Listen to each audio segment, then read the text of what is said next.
quick introductions. Vaughn from Spirit of Health, the owner of Spirit of Health, and been doing that for about 8 years now.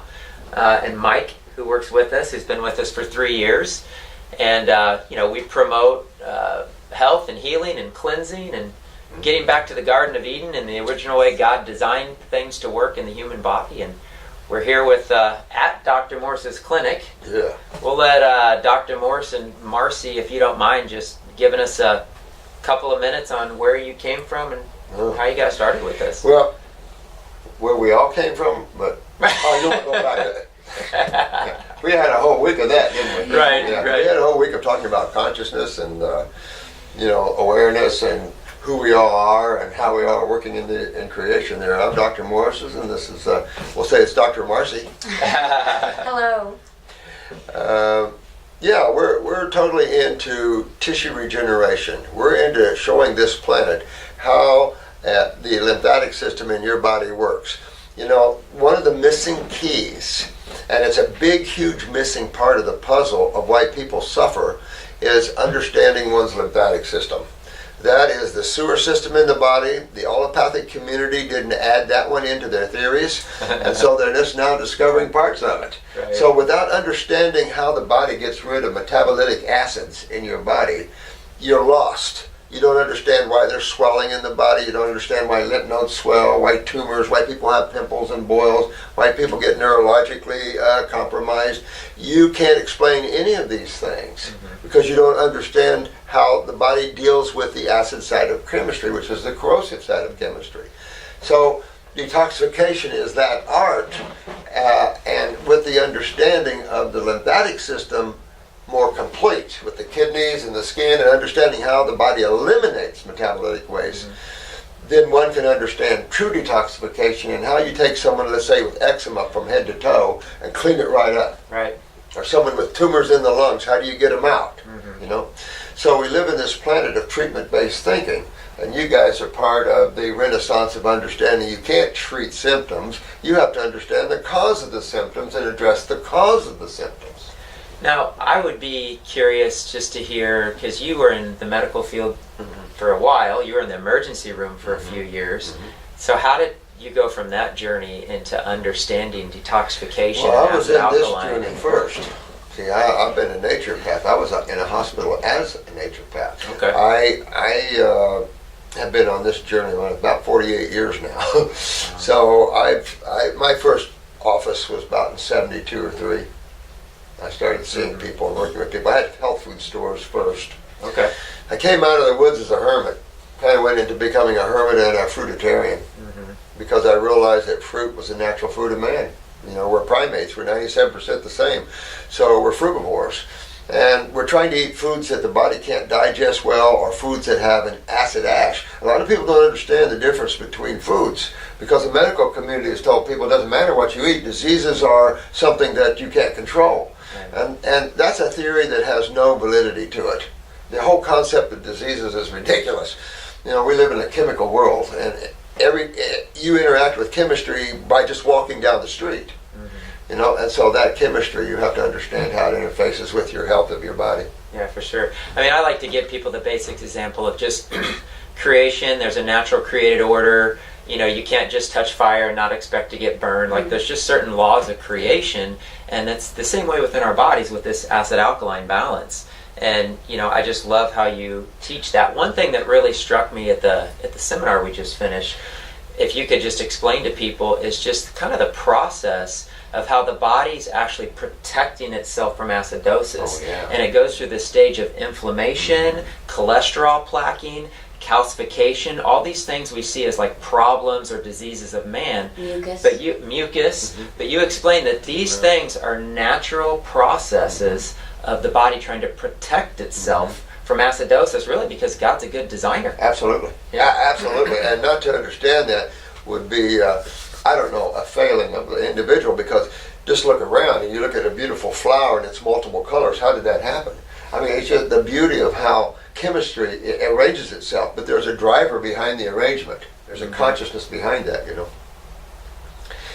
Well, understanding acid and base is key for everyone, and it's simple. And children should be taught this in school because there's Yeah. only two sides of chemistry. So when you have a problem, you have to ask yourself, what is the nature of each side of chemistry? And did I break a law, like you said? Did you break a natural law? And am I bumping against the wrong side of chemistry? And so just what you said, when you understand the inflammatory process, you begin to realize why man has cholesterol problems, like you said, why you see calcifications, why you see kidney stones, gallstones, why you see everything you see, you begin to understand that. Yeah, yeah, absolutely. So we just want to make it real for the people who are watching it out there, because there's still, like, we can have this general understanding, and that's great, but there's still a belief that when you have cancer there's not much you can do, or you have tumors there's not much you can do.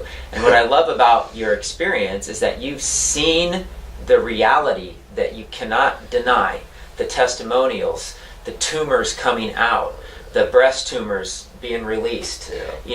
Just share, I don't know, just a couple of the stories. One that struck me was the girl, I think you mentioned it, with the tumors all over her legs, and she was actually asking to have her legs removed because the pain was so severe. Like, this is the kind of suffering that people and children are going on to, that the medical system has no answers to, but you're seeing people get well. Oh yeah, yeah, because you understand the lymphatic system. And this is the lymph system. It's simply put that everything has a sewer system to it. You create a factory, you have to bring in all your materials to build whatever your factory builds, but then you have byproducts and waste that are created during manufacturing. Everybody knows that. Same thing when you burn carbon in your car, you have carbon dioxide coming out. Same thing with your diet, with the body. The body's the same thing as your car. You burn carbon fuel, and you have all the acids that come out. All food breaks down into acid waste. Well, if you understand acids are corrosive and create dehydration and agglomulation, meaning everything sticks and gets hard. I think everybody can understand, oh, my neck is stiff and tight, I'm sore. That's your lymphatic system, and that's acidosis. Right. So what are some of the most, just a couple of, if you can think of any, I know there's hundreds, but of like these extreme cases you've had? We've had people with multiple tumors in multiple places and got rid of all of them. Marcie's just, been with me for quite a while now, and we all here have the same, because we follow the same protocols and we understand how the body works. It isn't magic.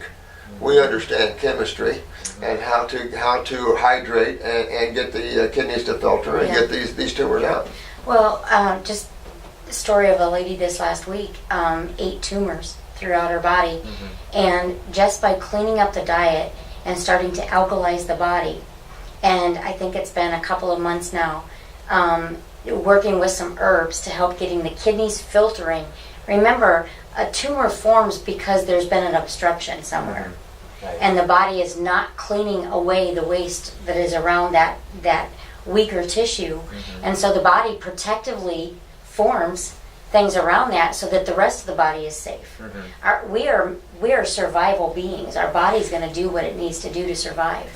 And just by changing the diet and working with some herbs, 6 of those tumors have already disappeared, and it's only been, I think, 2 months. Wow. 2 months so far. Amazing. Oh yeah, I've had a model that had lung and bone cancer, 43 days on grapes and lemons. Wow. No more bone and lung cancer left. Tumors, we had a 9-month-old with a tumor behind 9 months old. 9 months. Wow. And that shows you that your lymphatic system is set by mama.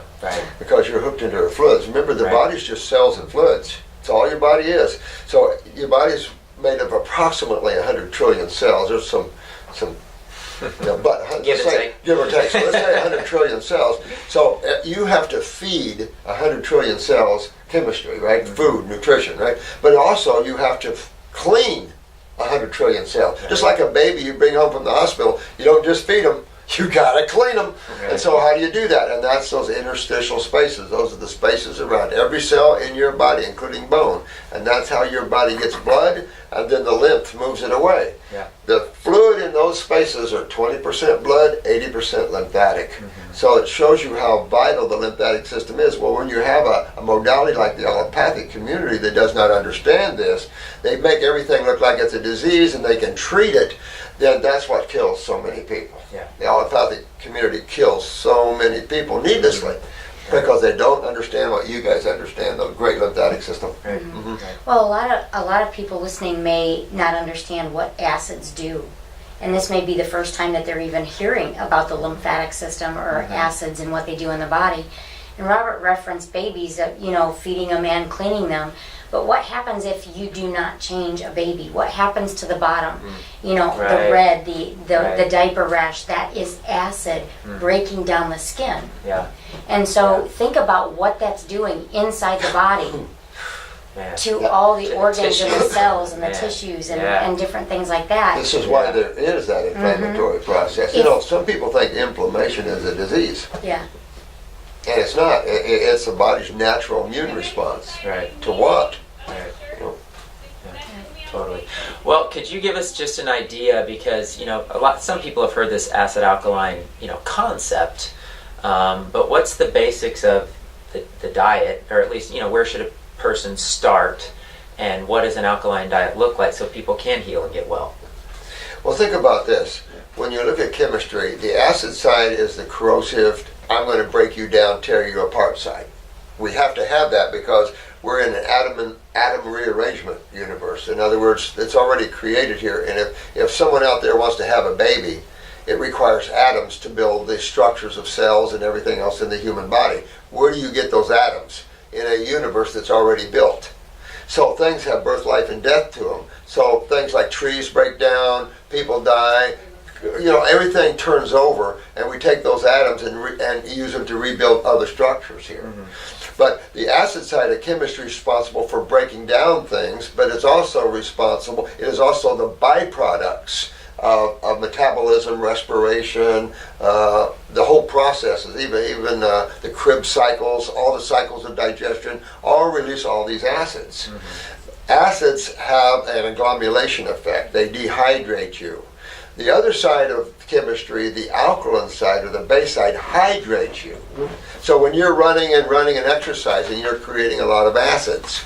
So then you run to grab something to drink to hydrate you. So acids dehydrate, alkalis hydrate. And this planet is an alkaline dominant chemistry planet. Because in an acidic dominant chemistry planet, people couldn't live. Right. Life couldn't live. It's in a corrosive environment. Right.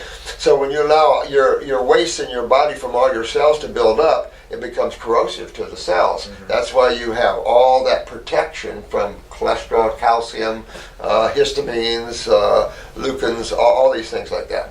So even, if you look at diet, even people who are trying to eat healthy, say before processed foods, a lot of foods people have always eaten have been on the acidic side.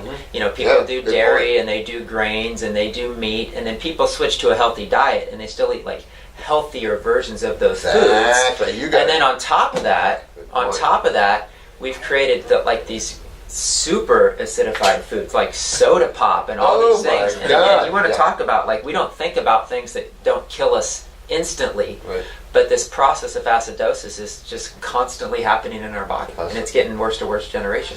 Well, you have two types of foods, just like you were saying. You either have the acid ash or acid forming foods, or you have the alkaline forming foods. So if you made it simple, most of your fruits, berries, melons, and vegetables are alkaline forming. Your grains, your beans, your meats, your processed dairy products have an acid ash to them. So if you have an acid ash food that you're eating, its in ash is acidic. Well, blood is alkaline. So now all these acids are going into the blood, these proteins, and now your blood has to compensate for that because it will pull it down into the acid side, and death is within about 3 minutes. So your blood can't be acidic.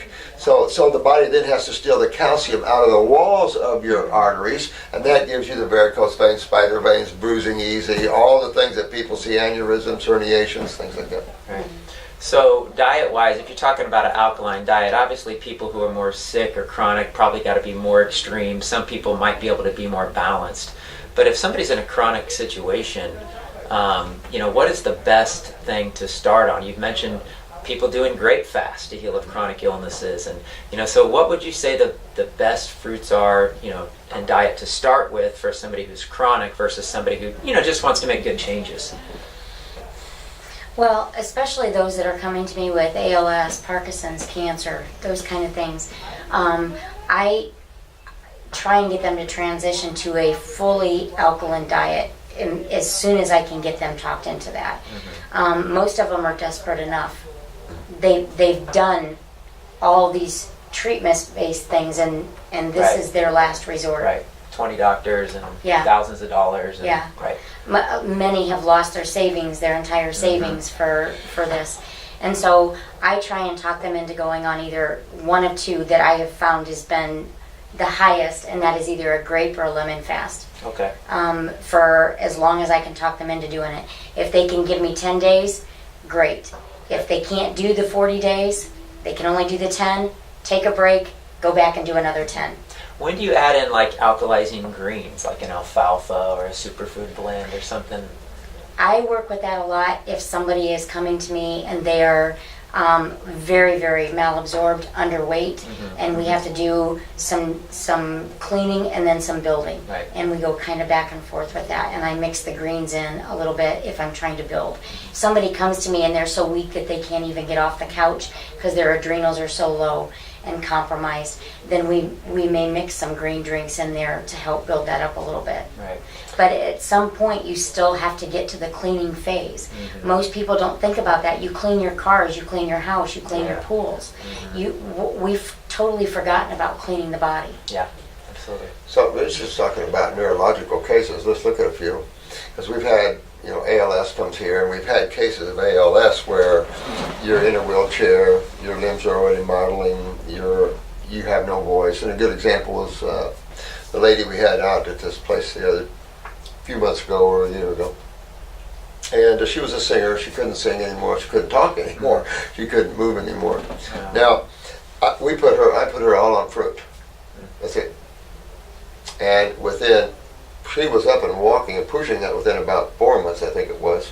But you could see her unfolding. Then she started talking. Then she could sing, and she started moving. Now, she wasn't running, but within 6 to 7 months, it was your jaw would drop. Yeah. And I've reconnected higher end quadriplegics. I've connected, but on fruit only. Yeah. And you bring up the greens. The problem, greens would be great for horses and elephants. But when you're talking primatish and you're talking about man and primates' nervous systems, you got to have a higher form of food. And the highest form of food on the planet are fruits and berries. Those are genetically and the most powerful nutritionally. I've got a lot of friends that are multiple doctored professors, and we all agree with that. The chemistry of the berries in particular, properly grown fruit would be the same way. Right. Something that people don't realize when they look at a fruit versus a vegetable is the energy difference, the digestive difference. Right. When you're looking at different foods, there's also different species designed to deal with these. So when you talk about greens, when you look at animals that eat greens, they grind the greens because greens are so thick cellulosely. So they grind it. We don't grind our food, but the horses. I was raised farming, and so we had horses as well. And so you can watch them grind those greens up, and then you have multiple compartments or stomachs to go through. Right. Some as much as 7 stomachs to go through in this process of greens. We only have one, a very simple digest. We all go basically up and down. Yeah. So we are suited so perfectly for fruit. We don't have really anything naturally. We pick, peel, eat. And then, but energetically, I couldn't get that ALS case to walking with greens. Right. Remember I told you that story how when I introduced vegetables to her, an advanced MS case, she went back and couldn't move again after she started moving on fruit. Wow. Yeah. So, I know you see a lot of extreme. Did you want to say something? I was just going to add to this case the ALS case that he was talking about. If you want to see what acids do to the body, I mean, literally, she could not move, locked down. Her toes were curled in under. And with working with parathyroid and loosening and the alkaline diet, they started straightening right out, and she started sitting up again to the point where she could even walk. I mean, there's a process. Everything is about a process. And you're not going to go from boom to boom to boom. You've got to work yourself. So she had to work her toes and be able to stand up before she could, even take those steps. Right. And so, to be able to do that, and I think it was 4 to 6 months that she did that. Bad. It was shocking how fast she did, but I've had other cases. It took me 11 months on a C3, C4 quad, But in 11 months, I had her totally reconnected head to foot. And this was a head-on car crash, complete spinal cord separation. Wow. So- Spinal cord severed. Oh, yeah. So it is all plated up, you know. That was 12 years down, but I've also reconnected 30-some years down. But if you understand what acids do, and then if you get on the other side of chemistry, there's only two sides. So if you get on the other side of chemistry, you're in the hydrating, regenerating side. And so to think that God just made your body to go down and there's nothing you can do about it, it's stupid. Oh, yeah. Because medical doctors are trying to treat something they don't even understand. They create a disease concept of this, and then these are diseases. This is not diseases. Thousands of names of diseases. Thousands of names. You know what? Cause and effect. You create everything you're experiencing. Just because you don't know it, it's just unconsciousness. Right. You know, you create. Well, I create everything by what I eat. Everything is chemistry. Yeah. I'd be curious to know what you think about. I mean, obviously we know fruits and berries are the answer, but in today's world we don't have access to the fruits that we used to, Right. and the ripeness, and people shipping them in unripe. So how do you walk people down that and how to get the best? I tell you, it's a fight for everybody. It's hard. Everybody around the world, and I get calls from everywhere, and everybody's trying to do the best. There's a guy in Alaska that has a greenhouse growing an orange tree. Wow. So he's got oranges. Yeah, so you do have some. It's going to come down to greenhouses. Yeah. You know, we've been talking about this. There's a guy in the classes heavily into greenhouse thinking. Somebody sent me pyramid greenhouses years ago. Pyramids take the energy, the solar energies, and potentize them, accelerate them. So what we could grow and the superiorness of this food, like you said, if fruit isn't ripe on a tree, it isn't good. And so you're telling people to eat fruit, but they can't hardly get good fruit. The difference between buying an unripe peach in the store and letting it sit in your window and get ripe, there's no such thing. No fruit ripens after you pick it except one. And that's the banana. Right. It's the only one that ripens nutritively. Wow. Everything else starts fermenting. So you get a peach that's fermenting, it's like soft on about the first half inch or so, and then hard. You know, but when it's ripened off a tree, your toes curl, you get a smile in your ear, and you go, my God. Now, I never got that kind of smile with kale. That's funny. Some people do. Yeah, some people love it. Some people do. So I just want to ask for the general population, because we work with a lot of families. We got moms, families, they're busy, they have 3 kids. They're just trying to get away from goldfish crackers and Teddy Grahams and dairy. You know what I mean? Sure. So they want to transition off of the standard American. They don't have MS and ALS. Right. You see a lot of extreme cases, you know, and so I just want to know, like, what's a good transition just for the average family who just wants to be healthier? They're not going to become fruitarians tomorrow, you know, or do they necessarily need to? Exactly. Well, you know, put it this way. When you're looking at the natural food designed for man, it's the fruit and the berries and melons as well. They're the chemical comparison to your blood. They're the best.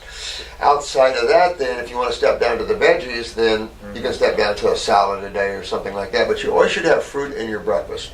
Breakfast is always fruit. Why? You're breaking the fast from the night before, and you always break fast on fruit, juice, or fruits. Right. So vital to do all fruit in the morning. When you're talking about children, if your children has ADD or anything like this, you want to be all fruit as much as you can. It'll work that ADD right out of them. Because fruit is the top detoxifier. Try this as an experiment. Yeah. Try a 10-day carrot juice fast. Right? Then try a 10-day green juice fast. Okay? Then try a 10-day grape fast. Okay? And then try a 10-day lemon juice fast. And you just look at yourself and tell me which one kicked your butt the most. I'm crazy enough to try that. Oh, you should. Because you want to feel what I felt in my journey, because again, I've been almost 50 years in this field, and when I got into it, it was ginseng. These are all friends of mine. Carrot juice. Yeah. Well, I wondered why we didn't get to the places I'm getting people. Yeah. And it's like, oh, wait a minute. Fruit is more designed for the Homo sapien. And then when you check it out, you look at absolutely, we're frugivores. Yeah. Whether you get that or not, but the children, you want your children to accelerate in school. And you want to have healthy children so the government doesn't take them from you if they notice a tumor or something. You want to get them on fruit now. And the other thing Marcie was talking about is kidney filtration. Yeah. What does that mean? Seriously, you go to the doctor and they want your urine to be clear, but your kidneys are filters. Waste. I don't know of any, but Don't any know. filter that's been changed, that if it's clean, it's a good thing. It's to keep Right. Exactly. Hey, good analogy. Good I like analogy. it. Yeah, I Out. like that one. And Love it. so Yeah. you have to see sediment. You have to see little particles in the urine and Mucus. strands and things like that, because that's telling you your body is actually cleaning. Yeah. When your cells go to the bathroom and get rid of metabolic waste, where is that going? Mm-hmm. And if it's not coming out, where are you storing it? What's it backing up to? What's it clogging? What's it, you know, if I run something through a garbage disposal and it's not going to go out the pipes and flow out the pipes, that's going to soon back up and back up and back up until I can't even use that anymore. Yes, yes. And children are being born this way. They're born with their whole Absolutely. systems already backed up, and they're colicky, and they can't feed, and they can't breastfeed, and the mom doesn't know if it's their milk or if it's the baby, and then they have eczema, and the thrush and the rashes, earaches and the thrush, and and all the, that all stuff. that, and they're going to the doctors. 99.8 degree temperatures, and moms are rushing their babies to the Oh, doctors ridiculous. before. Yeah, And, don't stop I mean, the fever, right? Yeah, you don't stop a fever. Yeah. Yeah, babies can push what, 104, 105 easy. They love those. I mean, You it, got it babies, they burns love off. 104, 105. Yeah, it burns off those viruses and those Yes. that bacteria. But another thing, why are we so sick with viruses and bacteria? It's because we have created an environment within the body that is not eliminating it. Right. If right. we are balanced the way that we are supposed to be, and we do not have the obstructions that are supposed to be there, you wouldn't have the problem that we have today with Yeah. viruses and bacteria and Yeah. all that other stuff. Yeah, I mean, we're experimenting with our own family, of course, Sure. and you know, but we have winter, we have different seasons. It's hard to want to just Sure drink it is. fruit juice all Absolutely, winter long sure or is. whatever. Get that. But I'll never forget last summer, our girls, who are only 3 and 5, so in there they were 2 and 4, and we pretty much did fruit during the day. Now, you look around our country and people think we're crazy or abusing our children, or you know what I'm saying? Because they think food is the answer to like people getting healthy or well, and it's the opposite. It's like restricting food and eating energetic food, like you said. But man, it was summertime. We would start the morning with berries. They would play hot sun all day, sweating. If they were hungry, we'd give them some more fruit. Now, we might have an evening meal that was some Sure, steamed vegetables or sure, some soup or a sure. little fish or whatever. Mhm. But I just remember they thrived last Oh, summer big time. and just all day doing fruit and running around and being active. And Well, people think that's crazy. I know, but think about this. Creation deals with opposites. So when you look at wintertime in chemistry is alkaline. Well, so is fruits and berries and melons and vegetables. So when your atmosphere environment is alkaline, your food is generally acidic. Right. When you look at the Yeah. tropics where man came from, man didn't come from caves, he came from the tropics, he's an islander. So when man came out of that, he was an alkaline eater because the tropics are acidic. Right? So he moved into northern climates, which are more alkaline in the weather, but the soils and everything tend to be more acidic in that way. You said something I want to comment on though, and these are mothers and breastfeeding and milks. Yeah. Mothers, if you're eating an acid-ash diet, your milk will become acidic. That's the first thing to give your baby mucus and tumors. You cannot give your baby, get a colicky, mucusy, throw up. You cannot have acid milks. And if your milk is acidic, get them off, because you'll fill your baby full of mucus and tumors and things like this in today's world of kidneys and things like this. Because remember, your baby is a genetically weak baby. Right. Cells are genetic. Fluids are not genetic. The fluids comes from the mother, but the cells are. Yeah. So don't be afraid to give your babies fruits at 4 and 5 months old. We've got children running around here everywhere eating fruit at 4 and 5 months old, and you want to see how smart they are? I mean, look at out there, our group out there around the world. They send stuff to us, and like their children are talking at 6 years old. I've got a great grandson that's talking, and they keep moving him up because he can't converse with any of the kids. He talks in full sentences, and he's only 4 or 5. I can't remember. So I have to ask a question that I know my wife wants to know, and I'll probably get this 1,000 more times. Women want to know, who are breastfeeding, that if I go all fruit or mostly fruit, am I going to lose my breast milk supply? Shouldn't. Okay. Shouldn't. Now, it's been demonstrated We see it all the time that when you start detoxifying, a woman will lose her period for a short period of time. Mm-hmm. I've seen But that. I've never Yep. seen them lose the milks, to be honest with you. Okay. What it'll do, it'll make energize the milk and pull it more into the proper percentage mother milk is. Because if you look at mother's milk, the biggest content of mother's milk is carbohydrates. Right. The second half of that then is the lipids. But when you get to the protein content of mother's milk, for those that think protein is everything, is only 1%. So look at mother's milk is about 7.58% carbohydrates, about 3.5 of lipids, and less than 1% protein. Right. And that's vital to understand that you see that in most animals. When you get up into cows and horses and things that put on hundreds of pounds, the protein is a little higher, but it is not astronomical. The only milk on this planet that you see a whole different percentage ratios is the cats.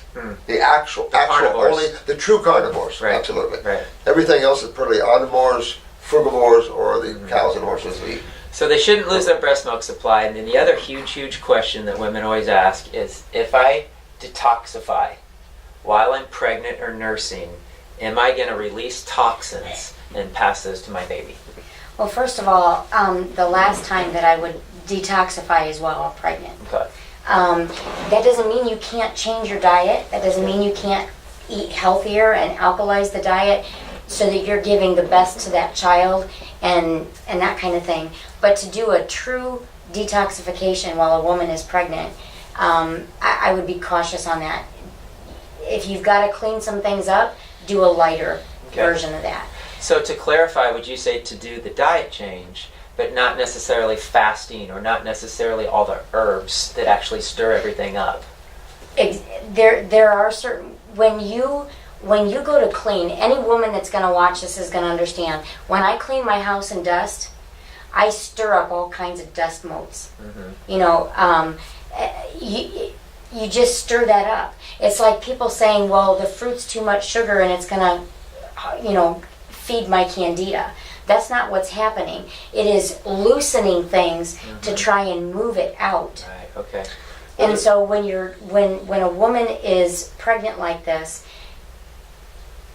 I would definitely change the diet. Right. You want to start getting healthy. You want to pass on as much as you can to that child health-wise.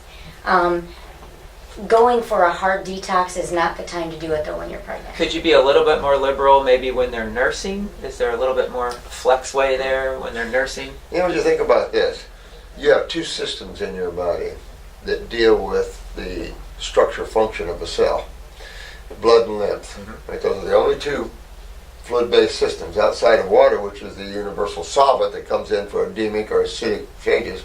You have the two fluids. They're separate. So the lymph is designed not to dump the toxins back in the blood. You have to understand that. So by detoxifying, you're not going to dump your toxins into the mother's milk. You're going to help clean the mother's milk.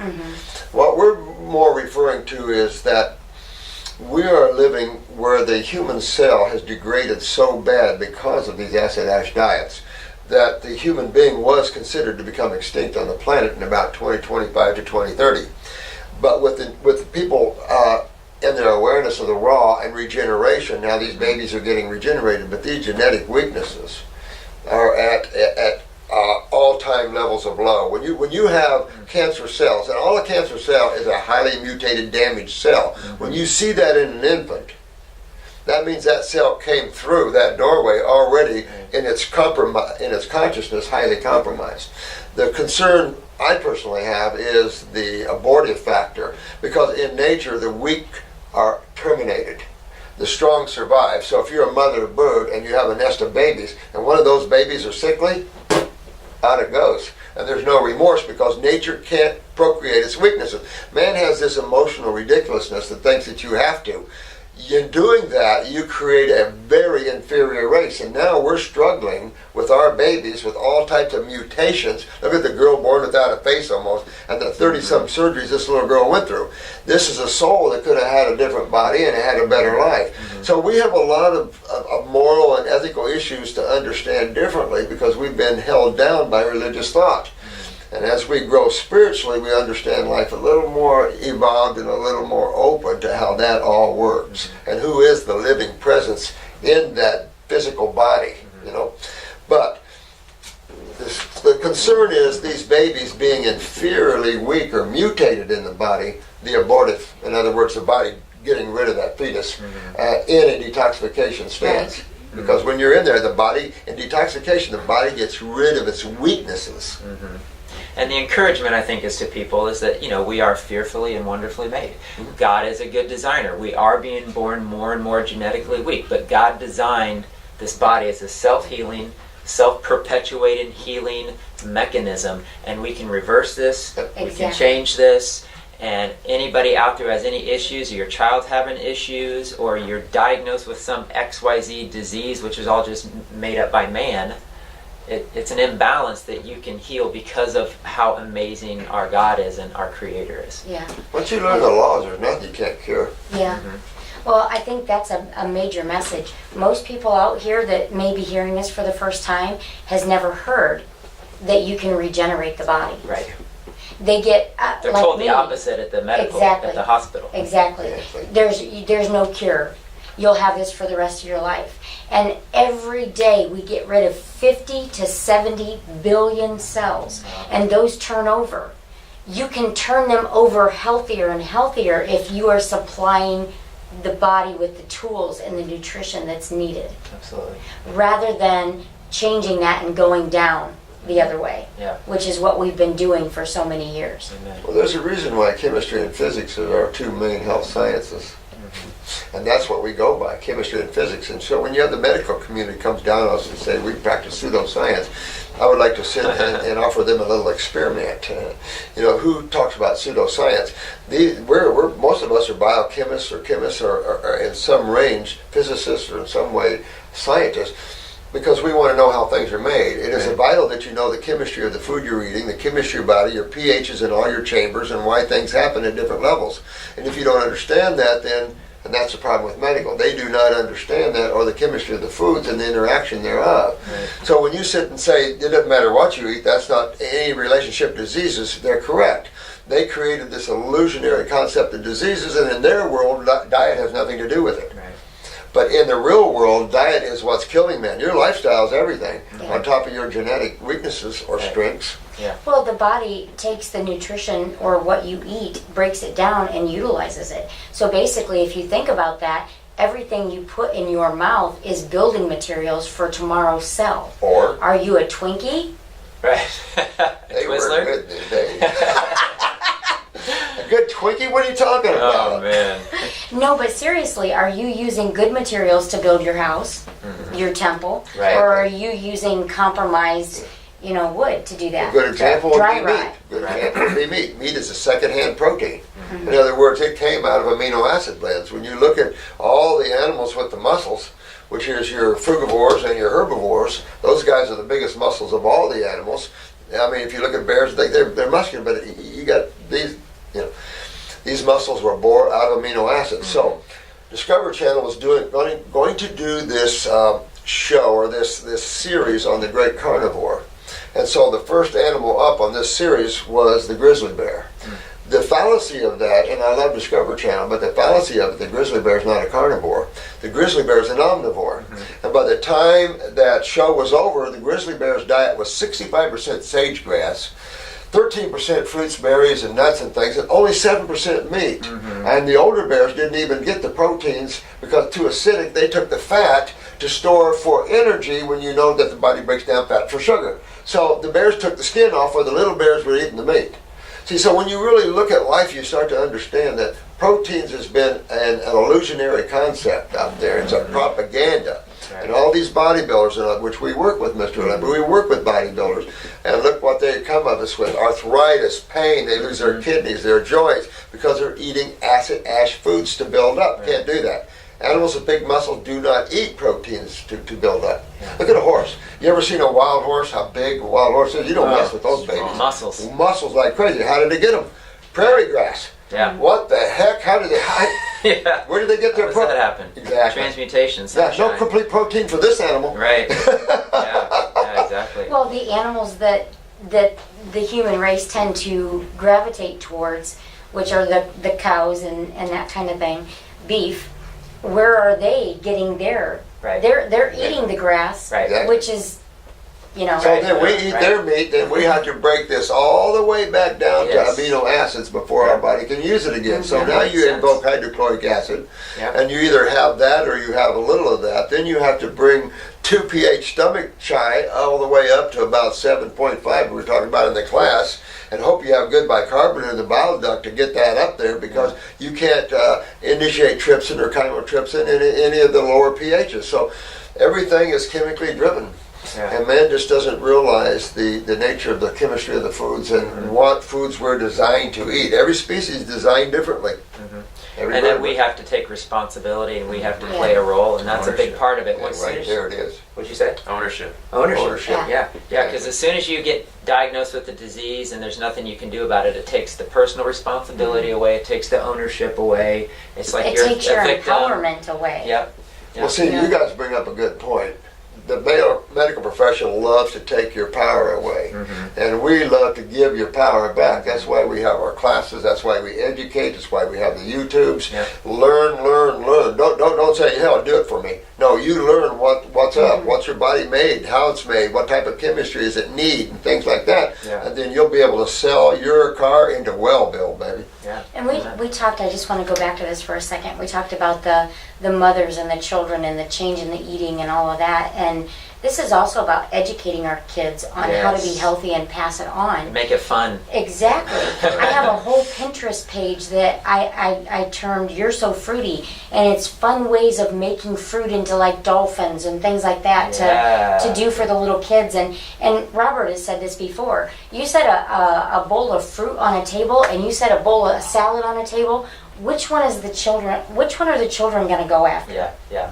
We are naturally drawn to that. Exactly. Now, because of different things that are going on neurologically and stuff like that, there are those that are sensitive to textures and things like that Sure. that you may have to try and encourage a little bit more into that.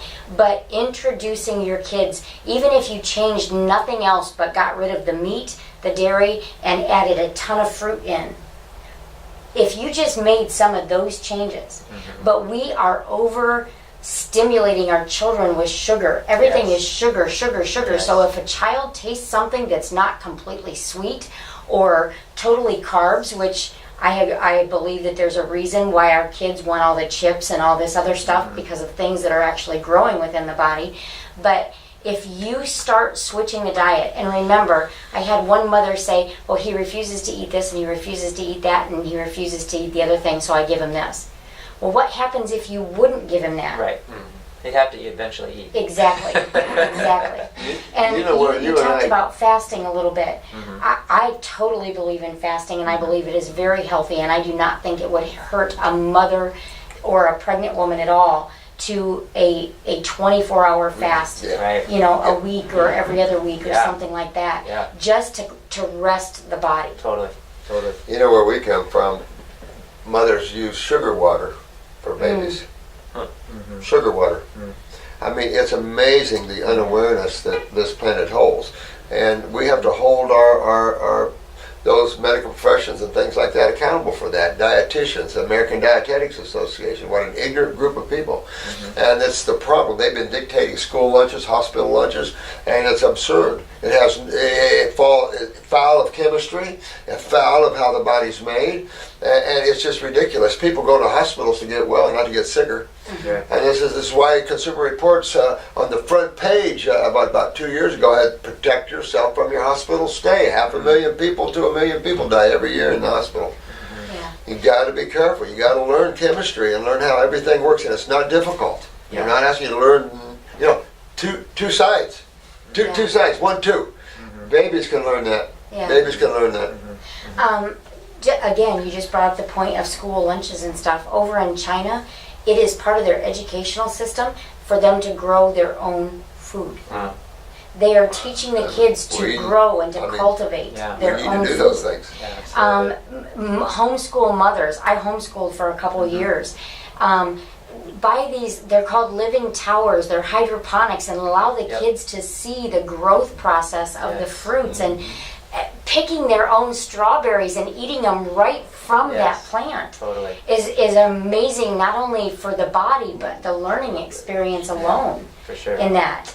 I mean, there's just so much we could do with our kids, but the problem is time is speeding up. We are getting so much quicker and or busier and busier and busier that as parents we think we don't have the time for this. But you have brought this soul into this world, and it is our job to educate. Yes, And to responsibility. teach and to pass on a baton that's going to increase their health rather than decrease and steal it and take that away. Amen. Amen. Yeah, I have a couple of just kind of tough situations I was just going to maybe ask you about, but I just want to get back to this concept of disease. The Lord gave me a revelation on this. I just thought I would share it because it was really cool. But, if you think about how we're designed, and we're designed in the image of God, and so our bodies are holy. It's our holy temple. This is a holy vessel.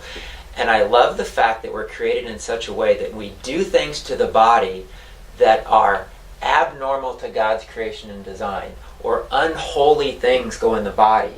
We have reactions. We have symptoms. When you, like you said, if you ignore chemistry of how God created the earth, God wants the body to stay holy. And so therefore, when you abuse chemistry and put the wrong things in the body, or put mercury in the body, you have reactions and you have symptoms, because God's desire is that we heal ourselves and we cleanse ourselves, because we're designed to have a connection to God. And it's hard to do that when we have all these impurities and this sickness and this disease in our body. So I just am in awe of like how God designed our bodies. Oh, you can't even remember, we were talking about that little Tootsie Roll going right across that rope in the sub-nano levels. You just can't even fathom that. Yeah. So I got just a couple of situations, because I know you've been through so many challenging situations, and I have a guy, I do some urine testing, and he tested 40 times the toxic level of black mold. It was like 140 times the toxic level of aflatoxin. He's lost so much weight. He's like 80 some pounds. He's withering away. The other challenge is mucus. He's got so much mucus that he's had to get a trach tube. And they're trying to, now we know mucus needs to cleanse out of the body, but they're trying to get rid of mucus and get the mucus down, suppress it, just so he can breathe through his trach tube, because if he gets too much mucus, he has to pull the junk out of his trach tube. Absolutely. So like, where do you start with somebody who's at that, and he's being fed through a bag, so where do you start with somebody that's at that level of chronic illness? Well, first of all, he's got a feeding tube, right? All right, so everything you use up the feeding tube. That's not a big deal, to be honest with you. You juice your foods, which is going to be your fruits. He's naturally going to get a ton of this mucus out, and So he should juice have a it. suction. Sorry, juice it as opposed to blend it, because the blending can be too hard on him. The fiber and Blending could stuff. also Or, be too thick to go through Too the thick feeding. Okay. after a while, exactly, and you'll thicken up your tube and have to have it replaced quicker. But herbs and juices right up that tube. Yeah. Doesn't matter. right. Plus mono, when you're Grape juicing, juice? like grapes. Okay. That number one, it's easier on the tube, but number two, it's the high. I mean, you need to get in there and you need to be cleaning this stuff up. Right. Don't be afraid to go in there and suction that junk out. It needs to come out. Right. It may not be a fun experience for either the caregiver or the person that it's having done, but you suppress that, and you're only going to cause that with the acids to harden over time and become even more of an issue. Right. Okay, so let's tie this to what we've been talking about, the lymphatic system. All right, so the lymphatic system includes the mucosa that lines every part of your body. Whenever you consume certain proteins, it irritates. These are acids, and they irritate this mucosa. So chemistry is foreign to the body. It could be something that you like to eat, but foreign chemistry to the body. The body doesn't want it. You'll get a mucosic response called mucus. Right. That mucus, and dairy is the, as everybody knows, the king of causing mucus in people. Right. Well, when you start detoxifying, what comes up? When you get congestion in your sinuses, what is it? It's mucus, but it is all through you. So that mucus is just from him. The mold, that mucus, all that's just taken. That'll come right out with the mucus. The real problem of losing weight is probably not the mold. Yeah. It is Right. it is why the mucus, and that is malabsorption. Yep. You're Okay. talking about the lymphatic system now. If he has copious amounts of mucus like that, then his interstitial spaces in his small bowels are probably really thick and backed up interstitially. So like the that. thick mucus coats everything. You can't Absolutely. digest and absorb, and that's the weight becomes loss. a major obstruction. And you know, when the medical community, it's a mystery. It's a mystery why he's losing weight. No, We don't no, understand it's no why mystery. he's When losing you weight. lose weight like that, you have malabsorption big time. But it's the same system that he has these copious amounts of mucus with. And so he's going to see it and say, this mucus needs to come out of his urine, especially his urine, but it also needs to come out of stool. So he needs to see all this mucus coming out of him. Right now it's this way, but if you get him on a fruit diet and everything, hopefully it'll pull down the other way a little bit. Eventually. But they also, when you have someone like that, and if you're a quad and paraplegic, you have to have a suction machine. Yeah. Or you're, because you don't have the power to cough it out. Especially ALS Right. and It's Parkinson's. ALS Yeah. the same way, Yeah. So, are there you mentioned like grapes and lemons? Are there certain things that can pull it down out through his bowels as opposed to having it come up through his Yeah, good chest question. and his? Yeah, I think Mouth. only when we do the lymphatic formulas and the kidneys and the herbal side that can be possible. I think because when you start with the hydration, when you start hydrating, all this mucus loosens up. You know, when people try to cough and they feel like they have a plug, Right. that's developing under an acidic environment. When you start eating alkaline-rich foods, it starts loosening that up because alkaline foods are the electrolytes. They hydrate, they ionize acids. Right. So then you have hydration. All this mucus starts loosening up. Here it comes. Sinus, lungs, bronchi. You know, but it also bowel walls, kidney walls, everywhere. Body's full of mucus. But one thing we gotta always remember, the kidneys are the cleaners. They are the filters that get the junk out. You've got 5 primary ways that your body eliminates. You've got your bowels, you've got the urinary, which is the kidneys, the adrenals. The adrenals are the brains of the kidneys. You've got your lymph, you've got your lungs, and you've got your skin. Right. It's gonna, if it needs to come out and the body is saying, I need this out now, Right. it's going to come out one of those 5 ways. Well, normally, like tumors and cysts and things like that, that's the body breaking those down and being eliminated through the kidneys. Right. You are not going to, unless it's in the colon, you're not going to, excuse me for being graphic, but poop out a lung tumor. You're Right. just not. Right. You're not even necessarily, maybe some have, but cough one up. Your body is going to try and break that down and eliminate it. Your kidneys are the filters. And if your kidneys are not filtering, you're backing up in all these ways and you're creating obstructions. What's your largest kidney? Skin. Skin. Yeah. So your skin, you got to sweat, and that's a thyroid issue because if your kidneys aren't filtering, you better sweat your butt off. Right. You want to open the doors and eliminate, not hold in. Pharmaceuticals suppress and hold everything in you. Yes. Well, that's why you get tumors and everything. Why do you do that? And the other thing is the use of antibiotics. How ridiculous. This is what's compromised most humans. Right. Why? Bacteria in your lymph nodes. Yeah. That's bacteria in your septic tanks. You kill the bacteria in your septic tanks, what would happen to your house? Yeah. Same thing. They're You got killing all our these- bacteria. They're killing the things that we need to help us.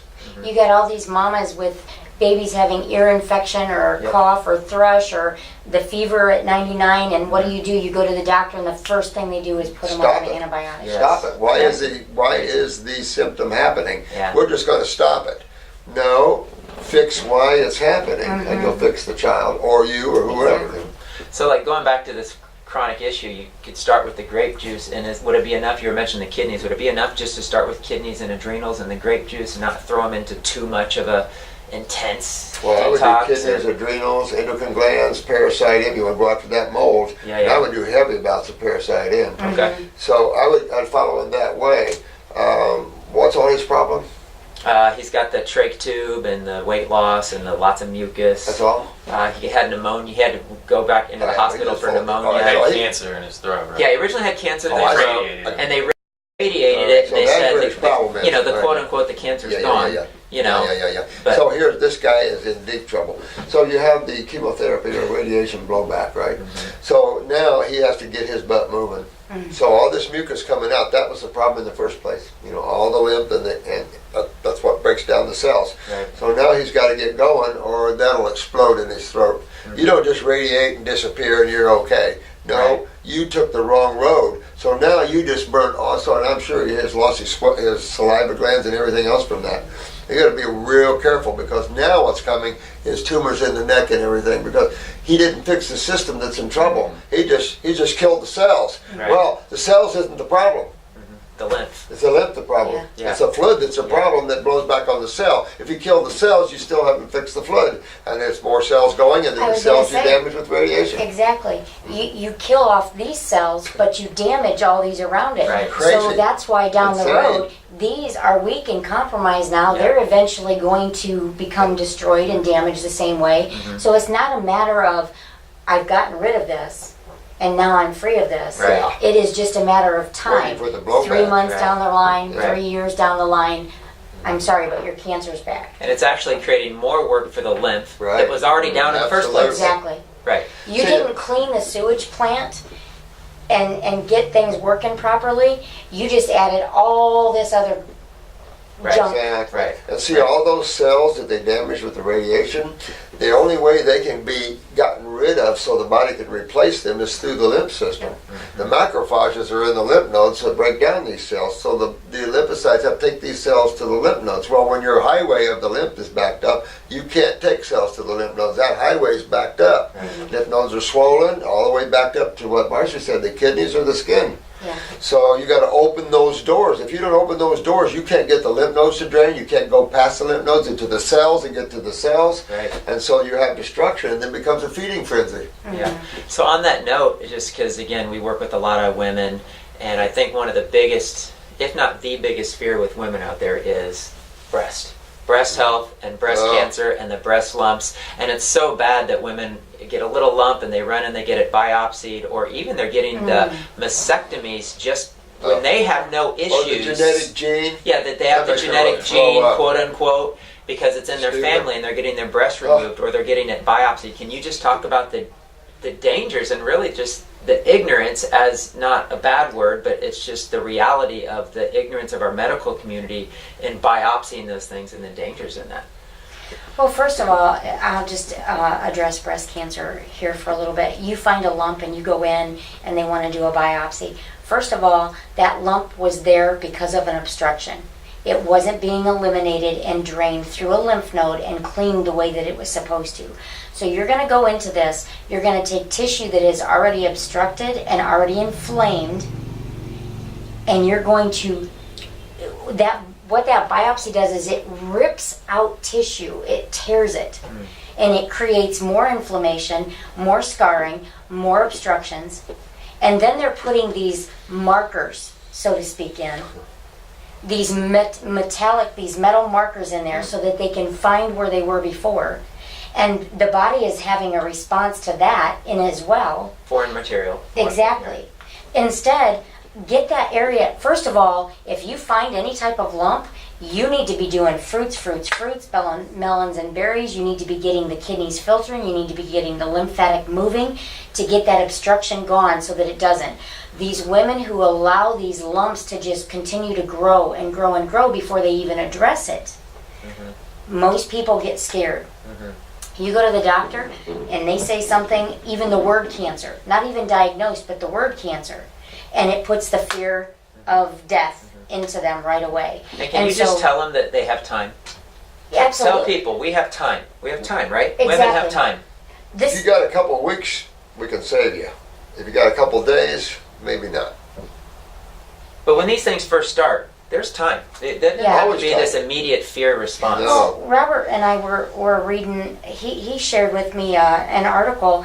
If you find out you have cancer, now depending on the stage, and I understand all that, but if you find out that you have cancer, if you do nothing, your chances of living longer than if you did everything that the medical profession had you do is what was, Yeah. was it This was a 12 years? This was a study, I think, at Harvard maybe even, where they found that the sooner the diagnosis, the sooner the treatment, the sooner the death. Yeah. Because these studies are showing that, just like Marcie said, if you do nothing, you'll live 12 times longer. If you do nothing. Wow. And CBS did a study that took prostate cancer, and they found the same thing. They found if you did not treat that, you would live 12 times longer. The issue of treatment, again, going back to biopsies, when your body forms a tumor, you do not want to punch that. You will explode, and you talk to ladies who have had the biopsies, they were doing fairly well until the biopsy. I have friends in the medical community. I asked a surgeon one time, why do you do that when you know, when you open that tumor, when you biopsy that tumor, it then explodes things? And he said, it's my job. I said, oh really? So you want to be smart about that. Your body has isolated this acid slurry. This is acid slurry, and your body has isolated that. Leave it alone. It'll open back up when you open up the pathways. Remember, your kidney and your axillary lymph nodes, they're just right here. Right here to the right breast, right there to the left breast. And you've got to open up that matrix and open that up, because the lymph nodes in that area feed the lungs too. And so they used to remove all of them. So what I would get is breast cancer, now lung cancer. Wow. Constantly. I've had a number of clients, one of them, 3 suspicious lymph nodes in the neck. Sure. And he went in, they were going to take those 3 and test them. Wow. First of all, I'm totally against that, because you've just removed your part of your septic system, first of all. Second of all, he went into surgery, and when they came out, they had removed 54. So he's done. So by the time he got to me, his neck was out to here. Wow. He never made it. And that's what's happened with women with the breast removal Absolutely. too. I The told lymph you. nodes being removed. And Absolutely. Can't do it. We're going to take a suspicious septic part of your body, the part, not septic, but the part that cleans. We're going to take the part that cleans the body and keeps you healthy, Right. your immune system. Right. We're going to remove part of it. Like taking the tonsils out of these kids and stuff. Oh, Well, my let's give a good example of this. All right. Let's say that everybody knows what a septic tank is, probably, right? And where you don't have cities, you have to have these tanks. Right. And what happens in these tanks is when you poop in the toilet or you pee in the toilet, all that goes in the tanks, right? Then your solids build up and your fluids go out into the drain field and then filtered back down into the aquifers and stuff, right? So then the solids have to be acted upon by bacteria, right? And then any fungus involvement as well. So imagine when your septic tank gets full that you remove it. But you keep using and flushing the toilet. Your septic tank's full, we've got to remove it, right? No, you don't remove it, you clean it out. Now, when you look at this, let's say that you had a subdivision and you had 100 homes on one big septic system. And that septic system got backed up and swollen. Instead of fixing and cleaning it out, you removed it. Right. How many homes are going to be affected? All of them. So you've got 100 to thousands of cells designed for one lymph node. A lymph node is a septic tank. It has bacteria in it, and it has one more thing in it: macrophages to break down cells that have been damaged. Blood doesn't do that. The lymph nodes do that. You remove that, and those cells on the other side of that have no way to get rid of their metabolitic waste. And now you're going to get lymphedema first, swelling like Marcie says, and then you're going to start breaking those cells down. And you can just count they're going to be tipped over, because acid just go ahead and destroy the whole cell. You know? Well, Robert said, you don't want to go in and punch that nodule or that lymph lump node even. or even the lymph node. And if you want to test this theory out, go find yourself this big muscly soldier and just walk up to him and slap him or punch him and see if you don't get blowback. Yeah, well said. I love what you said, I don't know, yesterday or the day before, but you said a tumor, as it grew, is the same way that it will be removed or reduced or taken away. So again, if we trust in God and we trust in design and we trust that that's actually a sign or a symptom of a problem, which we know is a backed up sewer system, why would we not think we couldn't clean it out and have it reduce and go away? Like I give people the example all the time of God has a to-do list. He loves our bodies, he loves our temples. There's a to-do list, and that tumor's on the to-do list. But have you ever had a to-do list and you couldn't get everything done on the list? So he wants to get the tumor removed, but he's so busy digesting all this food and dealing with all this acid waste and all this inflammation in different parts of the body, it can't get to the removal of the tumor. And that's why we have to get extreme sometimes with cleansing and fruits and doing these things. And also overcoming the lie of the medical community that there's nothing you can do. Exactly. Which is ingrained in us. Which is designed to remove your hope. And there is no such thing as no hope. I had a friend call me one time and ask me, there was a 7-year-old boy of his friends that was dying and was just asking me to pray for him. And I said, of course I'll pray for him, but do this, this, this, and this. Yeah. And he's like, oh no, the doctors have said he's got about a week to live and that's it. I am sorry, but first of all, no doctor will ever remove me doing everything possible for my child because of a diagnosis of death. Yes. I would do everything until that child has taken his last breath, and then even cling to the hope that that breath can be given back, Yes. if necessary, if it were my child. To just give into this. My very first case that I lost, we were winning. His cancer numbers were coming down. The tumor was shrinking. This was a kid? This was a man, an older man. Okay. He was winning, but his doctor sat him down. I think it was 3 months in to our working on this. His doctor sat him down and he said, "You have 3 weeks to live." Wow. Stole his fight. Wow. Stole his belief. And guess what happened? In 3.5 weeks, he was gone. But I blame also unconsciousness for that. If you sit there and allow a physician, even a naturopathic physician, tell you crap like that and you buy into that, then that's where you're weak. You don't have a lot of awareness.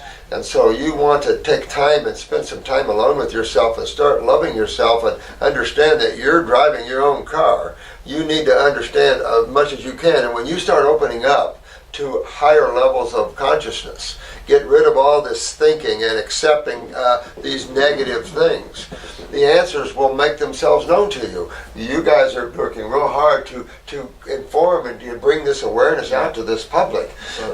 Excuse me. And once you understand the great lymphatic system, your answers are there. And you understand the two sides of chemistry, you can put this together like more than any physician on the planet.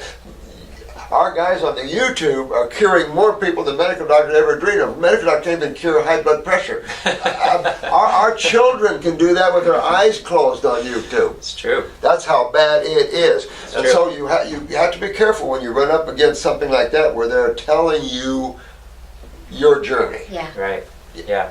It's discernment. You have to have discernment, and you have to be strong in what you know, Right. and not compromise your belief system. Yeah. Absolutely. This is why we're educating, and leave yourself open to grow. Your belief systems bind you and chain you to those belief systems. Get rid of them. Start seeing that there is no belief systems in life. Life is a breathing, ongoing event, and you're part of that at one level. You got a body in there. So I have just one other difficult situation, because you talked about, how a lot of people with chronic illness, they can do the same basic things and get better in multiple situations. But one situation I see a lot is the inflamed bowel disease, the colitis and the Crohn's and those kind of things. And you mentioned how the GI broom could even be a little irritating, and you might not do a lot of heavy lymph formulas in that situation. Where would you start somebody with this fire, colitis? You mentioned prednisone can be a challenge. They're on prednisone to reduce the inflammation in fear of getting off the prednisone to have a flare-up that throws them right back into the emergency room. So where do you kind of start with those inflamed bowel conditions? Well, the big issue about steroids is pharmaceutical steroids that are suppressive. And anyone out there that is young that's had psoriasis or eczema or whatever learned about steroid use.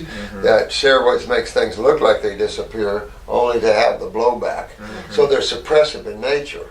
So that's the first thing you have to understand. So when you start on a program like this, it's anti-inflammatory. In other words, when you look at this, all the steroid is at that level is an antacid. That's all a steroid is. All these chemistries are either acids or antacids. Right. An antacid is an alkaline chemistry. So let's say you initiated hydrochloric acid, but you couldn't neutralize it well, so you just ate calcium. You could do anything alkaline will neutralize an acid, because acids just steal the electrons out of the electrolytes. So it's just that movement back and forth between these two things. And this is why you get into these higher levels of alkalinity and energizing and things like this. What else was that? So where do you start them with? Okay, on this. Okay, Yeah. so Stomach tea. this, you got to realize that you have one system that is always at the heart of every man's suffering. So how does all these diseases have one universal connection? Acids. It's itises, it's all acidosis. And so you have to get on the alkaline side. So you would start with teas that are soothing and that are strong against acids. So slippery elm marshmallow teas. We have a stomach tea, highly antacids. Right. You would get rid of the acid-forming foods in your diet for sure, or you're going to never get over this. Right. But the problem isn't on the wall. You can clean that off. The problem's coming from within the wall. That's your interstitial, and that's your lymph system. That's why you can soothe the wall, but you've got to ultimately get your kidneys to filter and get this moving through the lymph nodes and out, or you're going to burn the bowel up. Ulcerative colitis, where you know, like the colon we showed, did it. The whole kid had his colon removed. Right. These are all, that's what acids do. It destroys. That's what it's for. You know, rip things apart and get to the atomic structure again. So in a critical situation, and let's say they're on the prednisone or these steroids, I mean, is it enough to start with just the fruit diet, which, you know, that's cooling we use the herbs. acid, We use herbs big time. the stomach formula, Stomach formula, the stomach tea, the stomach and bowel formulas. like Number a one, 0 or a 1. A 0 or a 1, Okay. that's real soothing to Yeah. the bowel wall. We're also after the kidneys, the adrenals, because the adrenals is where you get your steroids. And so when you Right. have these conditions, you have weak adrenal glands and Right. low steroids. Right. So we build up your adrenal glands, we build up your natural steroids. We're feeding you antacids. We're getting the kidneys to filter to move that lymph out of that stagnation out of there. Right. Stagnation requires hydration, right? And hydration only comes in alkaline-forming foods, Right. electrolyte-rich foods. Right. And then you begin to hydrate, loosen up. Hydration loosens, makes things fluid. Acids lock, agglomulate, and harden. Right. Plus, you're going back to the fact that they are supplying them with steroids, which, if you do that, is going to actually take the organ that supplies that steroid naturally There's down. the other The problem. adrenals So, are Exactly. deteriorate, atrophying, weakening. Exactly. Exactly. So your adrenals are part of the weak adrenals are part of the situation in the first place. They're coming along and giving you steroids that are going to take those adrenals down even more, Right. which is going to perpetuate the problem. Exactly, and have a major blowback. So you titrate. Once you get things going, you start titrating off your Yep. prednisones. You come off slowly, go half the dosage, and then in a week or two, go half of that, or come up. Because you're backing that up with tons of antacids. So Yeah. you're not just saying come off of it, you're backing that up with chemistry. Steroid type chemistry, but nature steroid type chemistry. The proper And one. it is important to titrate Right. very much. Especially with Steroids. prednisone and things Exactly. like that. Exactly. Especially with Absolutely. those. Yeah, totally. If it's long term. Yeah. Yeah, and I think just for clarity, so that everyone understands, like this is the fallacy of the medical system and how people get hooked on these drugs is because they're designed to suppress, and so as they're suppressing and the system's getting weaker, you need more drugs, more higher dosages of the same drugs, and you're on these drugs long term or life, and that's why they believe that, because through suppressing symptoms, you're continuing weakening the vitality of the individual, which keeps them on drugs long term. The doctors might be ignorant, unaware of it. I think there's higher powers that be that are tied into deception and the money side of this. We know that. But in our side, we're building the body, we're strengthening the body, we're pulling the people out of this situation. And what I love to say is the medical system will put you in bondage, but God desires that we have freedom, and they don't like that. Well, look at the difference. I'll tell you the difference in one way of looking in that way is one is academically intellectualism. The other one is consciousness or awareness. If you look at how creation is made, the mind comes out of awareness or out of consciousness. When you use your mind to try to understand something, you're using an instrument that is a conditioned instrument. The mind is conditioned from past experiences. And so you read books of people with past experiences. Look at where man is in his healing art today. It is horrible. Man's dying all over the place. So when you go back to the books to read someone that's not in the books, because the answer isn't there, you don't see it happening. You bring the answer out when you move away from your thoughts, away from academics, into where the mind comes from. And that is consciousness, and it's hard for people to understand that your awareness as a conscious being, not the mind, but as a conscious being is where all the answers are. And the mind is only an instrument to use to navigate in creation. So we play heavily on academics here, but in doing that, we simply build narcissism and almost ignorance because we're using past experiences to build the mind when we don't have that in the consciousness here. You have to have someone that is in the consciousness bring it out, which is what we did for them. And we're a product of our environment, you know, and that's how doctors are taught in schools, and we know the whole history of the Rockefellers, and we don't need to get into the World Bank. all of that. Yeah, that's the difference about that. You know, where the, you know. Yeah, absolutely. I love that one. Well, I was talking with a lady the other day. She started out on one medication, and she is now on 24. Wow. The first one didn't work, but instead of taking her off the first one and having her try another, they left her on that and put her on another one. Then the side effects, they had to give her a medication to cover those side effects. And then another one, another medication to cover those side effects. Yeah. And pretty soon they're stacked. Where are we? We need to, as humans, we need to start getting more. Doctors are not God.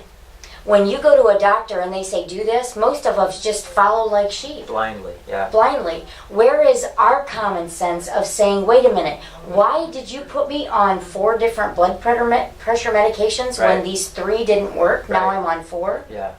When are we going to stand up and start saying this isn't, and many of us are, Right. when this doesn't make sense? I mean, there is common sense. We are given common sense. Yeah. And we need to start taking that authority back and that Also, when we ask what causes high blood pressure, the answers is idiocy. Or we don't know. They just say stress most of the Yeah, time. I just, that's a good one. Or autoimmune is another good one. I love that drawer too. Oh, it's an autoimmune. It's diabetes. Oh, it's an autoimmune. Now everything's Yeah, autoimmune. autoimmune. or the, And we can give what do they- chemotherapy for it now. Right. Oh, I What know. do they call it? Oh, they do. MTHFR gene. THFR gene, yeah. Yeah, the one that you can't detax. Yeah, Yeah, nothing you the- can I do am about it. so sorry, but Mother, Yeah, not true. Hey, you do you know, have any other questions, Mike? I wanted to make sure you Um, had anything on your heart. Wondering if you could talk about sugars. So, I think people get a little freaked Yeah, out about that's that a good with one. the That's a good fruit one. and Yeah, yeah. understanding the role of sugars and why fruit's okay, and breaking that down, and maybe even tying a little bit of the bacteria, fungus. You know, people want to go after that and think that's the issue, but it's really the environment. But how the proper stuff can clean that out. You know what's sad here is that we have so much misinformation, and you brought up the World Bank and that sort of thing. So there is some conscious dissemination of misinformation. And one of them is just what you said, sugars. If you take a look at mother's milk that we were showing you at the school, where you have roughly, let's call it 7% carbohydrates. Carbohydrates are carbon chain constituents. Carbon is the universal atom of energy. So we burn carbon for energy. You put carbon in your car, gasoline to burn for energy. You put carbon in your body, carbohydrates, which is your fruits, your berries, your melons, and your salads. You burn that for energy, right? So these are simple sugars. When you get into your fruits and your berries and your melons and your vegetables, you have fructose for the fruits, basically, and you have glucose, a simple sugar for your vegetables. These are simple sugars. These are essential to life. When you look at complexing chemistry. Now you look at your grains. Your grains are not living foods, right? We produce them. So what they are is starch. It is complex sugar. So when you start complexing chemistry, it is much more difficult for your body to break down. So a complex sugar like a di or polysaccharide is actually no different than a complex amino acid structure called a protein. Both a protein and a starch are very difficult for the human body to break down, and both give the body a blowback in chemistry called acids. You know, everything breaks down to acids, but the more complex the chemistry, the more acids. And you have more of a blowback because you have more cycles to break them down in. So complex chemistry is what you try to avoid in the human body. Simple sugars are mandatory. When you look at the mother's milk, the protein, as we've said, is below 1%, where your carbohydrates is 7%. That's a huge difference. So when you think your food should be high in protein, that's contraindicative to nature and what nature's telling us, right? And the same thing is true with lipids. Lipids, fats are half between, almost, half the carbohydrate, about 3%, but a lot more than the proteins. And just to drive home your point, if that's the constituents of mother's milk, and a baby's growing and he's growing rapidly, what's growing the baby? Exactly. Because our assumption Good is that point. without protein we can't grow and we can't be Exactly. strong, and there's clearly a myth there. There's a myth there. There is a myth there, a big myth there. And those animals that increase the protein, you have to be careful. Here's a good example. If you feed your dog high protein diets, they'll have shorter lives, they have arthritis, they Same diseases we get. Same diseases we get. Same things. Can I piggyback on Mike's question? Is we see women who have UTIs and yeast infections, and they eat a piece of fruit, and it's an immediate flare-up, and they're scared of the fruit. I mean, do they just need to eat different fruits? Do they need to pair it with something that helps clear the infection out? I would. I'd pair Parasiam or something. Foods are energetically active. They're astringent. So when you start going on, you can feel it. If you have a UTI, you can feel the fruit because it's astringent. Whenever you're in pain and you have astringents, you can feel those a little bit. And so sometimes when you go on these programs and you're loaded with systemic pain, like in fibromyalgia and lupus, you can feel it a little bit. But you got to go through some doorways or you'll never get well. Right. So you look at I just want to touch on that real quick. Your goal when you have UTIs and things like that is to pull the bacteria out, not push it back in so that it can play around and come out at another time. So when you go to when a woman, I'm going to talk to the women here. When you go to the store, look at what your cleaners. Essence of lemon, essence of orange. You don't see essence of steak, kale, or broccoli. Now, what are your buffers? Those are your avocado oils, your oils and things like that. They buffer, they shine. Your body, when it is over acidic, is going to try and buffer. And that's going to create the cholesterol. That's going to pull the calcium. Women who are wrinkling and getting older faster than what they should, they're very, very acidic, and the body is, number one, dehydrated because of this. But number two, it's pulling all that calcium from the blood, the bones, the hair, the nails, the teeth. Right. And so you don't want to buffer, you want to clean. You want to pull out. Yeah. Now, we talk about eating fruits, but clearly if somebody's cleansing or a woman's in this situation, you want her eating, like you said, the berries and the astringents. You don't want her just eating bananas and dates and dried fruit. Yeah, you're right. I mean, the drier the fruit, stuff like that, and bananas, that's more the meat of the subject. You want more watery. Right. If you're going to... High water content, hydration. Exactly. Those are much better anyway. Yeah. And also watermelon. Think about watermelon. Summer's coming up, watermelon. And it'll take ketosis right out of the body, too. Watermelons are really good. That's awesome. Yeah. I take you right on point here and right on the subject matter.